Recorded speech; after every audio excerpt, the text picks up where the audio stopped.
नमस्ते दोस्तों, अगर आपको दिल से जुड़ी कहानियाँ सुनना पसंद है तो अभी हमारे चैनल को सब्सक्राइब कीजिए, वीडियो को लाइक कीजिए और बेल आइकन ज़रूर दबाएं ताकि हमारी अगली कहानी सीधे आपके पास पहुंचे। नरकासुर हंसी हंसकर नृत्य करते हुए बोला, सुन मूर्ख, मैंने तेरे भाई की पत्नी के साथ खूब विहार किया और जब मेरी इच्छा पूर्ण हुई तो उसका कोमल शरीर को मसल के कच्चा ही भक्षण कर लिया। क्या स्वादिष्ट मांस था उसका। अब तेरी बारी है, पर तुझे तो मैं पत्थर भी नहीं बनाऊंगा, सीधे टुकड़े टुकड़े करके फेंक दूंगा।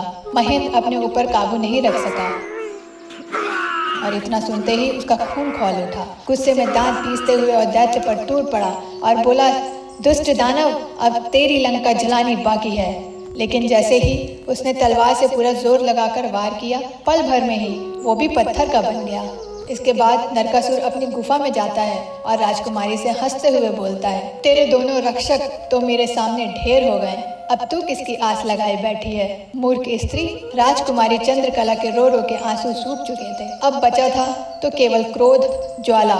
जलती हुई आंखों के साथ गुस्से में दहाड़ती हुई बोली, दुष्ट राक्षस, तू क्यों खुश हो रहा है? मुझे तेरा अंत साफ दिखाई दे रहा है। ये सुन नरकासुर विचलित हो गया। उधर लखन की न वापसी और फिर महेंद्र की भी कोई खबर न आने से घर में मातम छाया हुआ था। महेंद्र की पत्नी ने रोते रोते अपनी सास से कहा, माँ जी, कब तक हम यूं ही आंसू बहाते रहेंगे? अब किसी बड़े की मदद हमें लेनी चाहिए। तो बूढ़ी माँ और बहू राजा विक्रमादित्य के महल पहुँचे, पर पहरेदार ने उन्हें रोक लिया। तो माँ बोली, बेटा, बहुत दुखी हैं हम, आज एक बार राजा से मिलने को दे दो। राजा ने सुनते ही उनको अंदर बुला लिया और बोला, आओ माई, बताओ क्या तकलीफ है। आंखों में आंसू और आवाज में दर्द लिए माँ ने पूरी कहानी सुना दी। फिर बोली, महाराज, आप ही हमारी आखिरी उम्मीद हैं। राजा विक्रमादित्य ने वचन दिया, मैं उन्हें सही सलामत वापस लाऊंगा। ये मेरा राजपद की सौगंध है। माँ की आंखों में पहली बार थोड़ा सा सुकून देखने को मिला। अब राजा नरकासुर से मिलने की ओर निकल चुका। बीच में राजा जंगल में महात्मा की कुटिया में पहुंचता है। महात्मा जी मुस्कुराते हुए बोलते हैं, आओ बेटा विक्रम, तेरा ही इंतजार था। बोलो बेटा विक्रमादित्य, मैं एक लंबे अरसे से तुम्हारी ही प्रतीक्षा कर रहा था, क्योंकि तुम ही हो जो उस दुष्ट के सभी प्रश्नों के उत्तर देने के साथ साथ उसे मल्ल युद्ध में भी हराने की क्षमता रखते हो। ऐ वीर सम्राट, अब तुम बिना देरी किए उस दुष्ट के पास जाओ और अंत कर दो उस नीच दानव का। राजा की आंखों में अब आग थी। महात्मा से आशीर्वाद लेकर वो चल पड़ा राक्षस की गुफा की ओर। हवा से बातें करते हुए अपने घोड़ों की बदौलत राजा विक्रमादित्य कुछ ही देर में दैत्य नरकासुर की गुफा के सामने जा पहुंचा।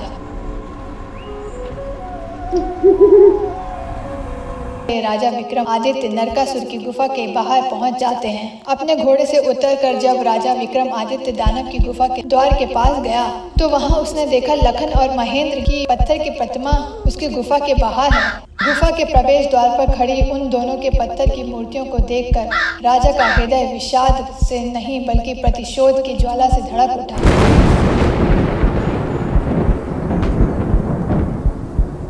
राजा विक्रमादित्य ने गुफा के मुख पर खड़े होकर ऐसी भीषण गर्जना की कि उसकी गर्जना से पहाड़ कांप उठा, धरती थर्रा गई। उठ कपटी राक्षस, तेरे अत्याचारों का हिसाब चुकता करने विक्रमादित्य आ गया है। जब राजा विक्रमादित्य की गर्जना भरी ललकार दैत्य नरकासुर के कानों में पड़ी तो वो सकपका कर दहाड़ता हुआ गुफा से बाहर आया। तो तू है वो विक्रमादित्य, चल देखता हूँ तेरा भी पत्थर बनता है या राख। विक्रमादित्य बोलता है, वरदान की आड़ में छिपकर लोगों को पत्थर का बनाने के लिए छल कपट से उनके ऊपर आक्रमण करने के लिए उनको उकसाता है। दुष्ट राक्षस, क्या मिला तुझे ऐसा करके? पर अब और नहीं, तेरे पाप का घड़ा भर चुका है, तेरा अंत अब ज्यादा दूर नहीं। राजा का आत्मविश्वास देख नरकासुर थोड़ा सकपका गया। राजा विक्रमादित्य बोले, पूछ राक्षस, कौन से हैं तेरे वो 7 सवाल? नरकासुर बोला, तो अब तू मेरे सवालों का जवाब देगा कीड़े? अगर तुझमें हिम्मत है तो मुझसे मुकाबला कर। तेरे जैसे कीड़ों को तो मैं चुटकियों में मसल के रख दूंगा। बड़ा आया मेरे सवालों का जवाब देने। राजा बोला, दैत्य नरकासुर, ऐसी बातें करके तू मुझको भी उकसाना चाहता है, पर मैं तेरी बातों में ना आकर तुझ पर आक्रमण करने वालों में से नहीं हूँ। मेरा वक्त जाया मत कर और जल्दी से अपने सवाल पूछना शुरू कर। ये माया मुझे भी आती है। इतना कह राजा विक्रमादित्य अपने 4 वीरों को बुलाकर उन्हें बड़े आकार में आने के लिए कहते हैं। उनके कहते ही चारों वीर प्रकट हो गए और देखते ही देखते अपने विशाल आकार में आ गए। ये देख नरकासुर थितक जाता है। जिंदगी में पहली बार उसे डर का एहसास हुआ।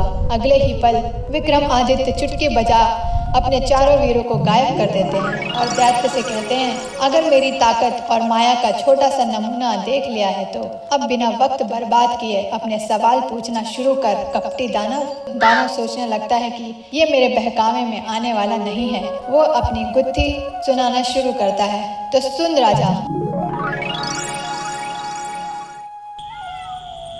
मदन और रतन 2 जिगरी दोस्त थे। एक बार काम से वो दोनों विदेश गए हुए थे। अच्छा खासा लाभ लेकर जब दोनों मित्र लौट रहे थे, रास्ते में उन्हें एक अति सुंदर स्त्री दिखाई दी, जिसको देखते ही दोनों उस पर मुग्ध हो गए और पूछा, हे सुंदरी, यहाँ जंगल में अकेले क्यों घूम रही हो?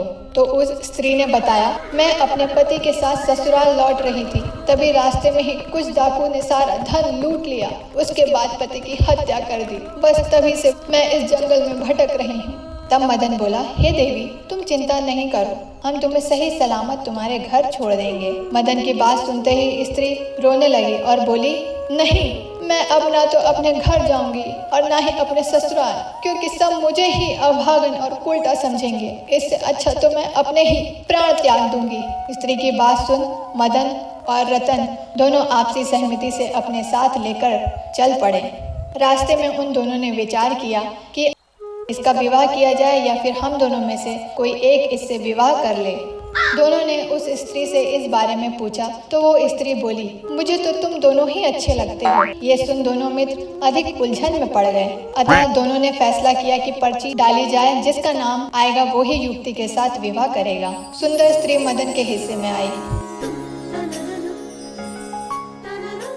तो मदन और सुंदर स्त्री का विवाह हो गया। कुछ समय बीता और संतान होने के बाद मदन किसी दुर्घटना का शोका हो गया। मदन के मरने के बाद स्त्री रतन के पास गई और धन व्यापार में अपना हिस्सा मांगने लगी, पर असल में व्यापार और धन में मदन की कोई भागीदारी नहीं थी। तो रतन ने उसे साफ मना कर दिया। राजा विक्रमादित्य पूरे ध्यान से नरकासुर की ये कहानी सुन रहे थे। तो रतन के मना करने पर वो स्त्री राज दरबार में गई और वहाँ दोनों की बात सुन राजा ने रतन के हक में फैसला सुनाया और बोला, रतन की दौलत पर स्त्री का कोई हक नहीं है। इतनी कहानी कह नरकासुर राजा विक्रमादित्य से बोला, बता, क्या उस राजा का फैसला सही था? दैत्य की बात सुन राजा विक्रमादित्य हल्के से मुस्कुराते हुए बोले, अब इसकी बाकी की कहानी आप अगले भाग में सुनिए। अगर आपको हमारी कहानियाँ पसंद आई तो प्लीज़ हमारे चैनल को लाइक और सब्सक्राइब कीजिए और बेल आइकन पे प्रेस कीजिए ताकि हमारी सारी कहानियाँ आपके पास सबसे पहले आएं। Thank you for watching and thank you for your support.